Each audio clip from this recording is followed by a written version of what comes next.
छोटी उलियो हो जाई त हमारे धान को रोपनी सोहनी होए भाई। चुप नहीं हो पाती हो भातार काटी लोगन कुकुरिया बिलारियन की नहीं लड़ाई लगाइलु जहां देखा तहां। हां नहीं ते तहां लोगन नहीं रोपनी करे जाबू तहां लोगन के दादा रोपनी करे आई है खाबू तहां लोगन और रोपनी दूसर के करी। रुका कोली ने चंपवा बसंती बुढ़िया के बलाई जब मनैया नहीं मिलन ते नहीं आया जन साली साली भर से खटिया तोड़ती है 6 महीना से। हां टहलिया उन्हें नहीं बजाई है आज जबरदस्ती झोटा गिरा के लेके चलब खेते में। ए चंपवा बसंतिया बुढ़ंचिया घरा मन से नहीं निकल पावती है एनहनी और गवले के दुल्हन भाई लहाईनी घर में से इन्हन के नहीं बाहर ये कहानी करई के का भले मटका भौजी का बनावती है कुछ देती है का खाए पिए वाला हर दमी भातार काटू खाली खाए पिए वाला लेबू आ चल के टहलिया के बजाई खेता मन का रोपनिया सोहनिया के कराई चल के रोपनी करावा करे मटका भौजी तोरे दहिया में तनको डेरी लाज लिहाज है कि नहीं। अब हम रोपनी करावे जब अब बलावत है अपनी अम्मा के अब कराई हमारी अम्मा रोपनी नहीं भातार काटू तो रोपनी का करबू खाली बैठे बैठे यान का दाना करबू खाली बैठे बैठे गुचलबू दाली भात इज्जत से बहन कहा तो बाती सब नहीं मार के चली चला आ नहीं तो झोटा घिर रहा के लेके चलब खेते मजूरा नहीं मिलल बाटे आज एक बिघा धनवा गड़ाई के बाय चाहे जैसे गाड़ा चला इतना बहनी बिजोड़ का घमावा होता बाकी जेजी बौराई है निकाली आई के चलती बाटी करजवा उछल के भागा लगी घमावा मन से। हां बहनी लोग रे घमावा तो बर्दाश्त नहीं होता बाकी जेजी पता न कहां कौन चमारी बाय ना घाम में असर करे ना बयारी असर करे। ए बूढ़ा तोरे पिटियन के लिए आके चल कहीं रोपनी करे नाश्ता पानी सब केरे लेके आ जाइए खेतवा में नहीं तो यार तोहर बिटिया झुरा जाइए आई खेते में। काहे चंपा बसंती मजा आवत है कि नहीं मजा आवत है। चुप रह ललकी भौजी जरा ले पनमा का मत छीरे को हां नहीं ते चल ले आ जितना देही ने गुस्सा बरती है ना तोहर लगन सब जने भाषा में होई जाबा इतने तेज से पियास लागल बा गटई वटई कुली सुखाई गल बा आवाज नहीं निकलत बा अब डोला ना नहीं जात बा अब नहीं अम्मा पता न कहां कहां बा नहीं कहती बा कि हमारे दोनों बेटियों अम्मा रहती है नहीं ले चली पानी दाना नाश्ता दयाई। ए बसंती तोहारी अम्मा गवने के दुल्हन भाई बाटी नी तोहरे दादा के लइके बहन हनीमून मनावती होई है। हां नहीं दे ऐसे हमने खेता में छपटिया छपटिया पानी खाती न मरीला लेकिन तोहारी अम्मा पानी लइके नहीं खेत वाले तिराती नी। अब देख मटकनवा भौजी हमसे जबरदस्ती मत कराओ नहीं तो हम चक्कर खाई के बेहोश होई के खेतवा में गिर जाबा। हां नहीं तब हमसे चलला नहीं जाता बा जितना घमा होता बा उतना हमारे जेरा हक बक्का होता बा। अरे हमार बड़की भौजी रे सासु नहीं ले जाता बा अब हम जाए दे हमसे नहीं रोपनी होई ऐसा कैसे बसंती चली जाबू अब इन हमने जब तक नहीं जब तब तक नहीं जाए के बाद जब तक पूरा खेत का रोपनी नहीं होई जाई को बाकी जीजी बारूजन से कहला ला भाई बारूजन ने कालुओ नहीं आई ना है हमें के ठंडा समोसा लेके तना देरी होई गयाले लेके आवता है कहीं जाम में फंस गया होई है टकरा पड़े खत्म भसला नहीं होत हमार बड़की जीजी तकबर पानिया होई गेल होता लेकिन टकरा में फंस के जमा हती कई देहले ऊपर से देखत ही इतना घाम अब हुआ लगल पीठिया छलान कि अब नहीं सहल जाता बाई घमावा अब सर आता नहीं बा हमार बड़की जीजी तनको गोरिया चांद के जरिया नियम गोर बाड़ हो ले हमार बड़की जीजी कालू आई गेल ई हमार बड़की जीजी बाड़ू जाने आई गई ना है। अरे हमार बड़की जीजी समोसा साथ में चटपटा चटनी अरे हमार बड़की जीजी तलल मरचाओ है क्या हमार बड़की जीजी बाड़ू जान के नहीं देखत हो 2 लीटर वाला स्प्राइट ठंडा लिए बाटे।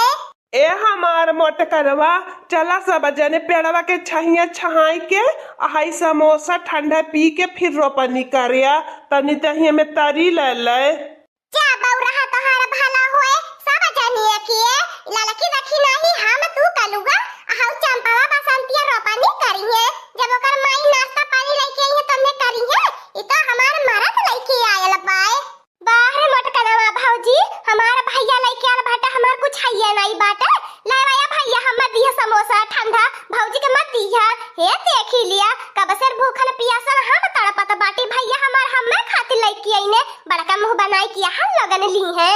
ए चंपावा बसंतिया तन्हे न खातिर नहीं है ये अपने मोटकनवा खातिर ललकी दक्षिणा ही खातिर लेके आल बाटी। हाँ हम जानी के बाटी हमारा इन्हें तीनों ने इतना मेहनत ही कराई खेते में अम्मा नाश्ता पानी नहीं लेके आवती तब अब हमारे चिंता लागल रही ले। ते खाली ना दीदी अभी मेहरी के गुलाम बात है। अभी बहनियन का चिंता फिक्र करी है, जितना अपने मेहरिया के चिंता रही उतना बहनियन का थोड़ी ना रही।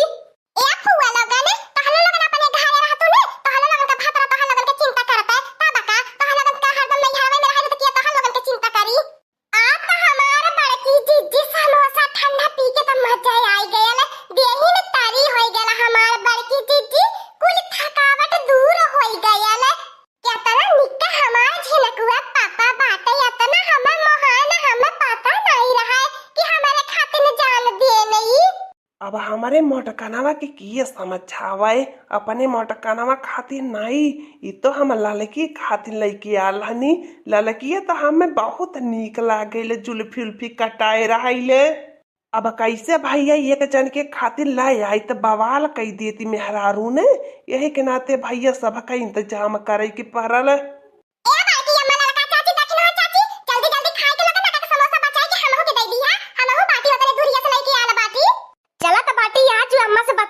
लोगन का करतूत हे देख लिया, खेते में यहाँ लोगन पिकनिक पार्टी साटी होइले, धान रोपनी नहीं यहाँ लोगन खेते में पिकनिक मनावे आवेनी, आ अपने ठंडा समोसा लोग खात पियत बाय, हमने के चुरुकुना नहीं देती है नी।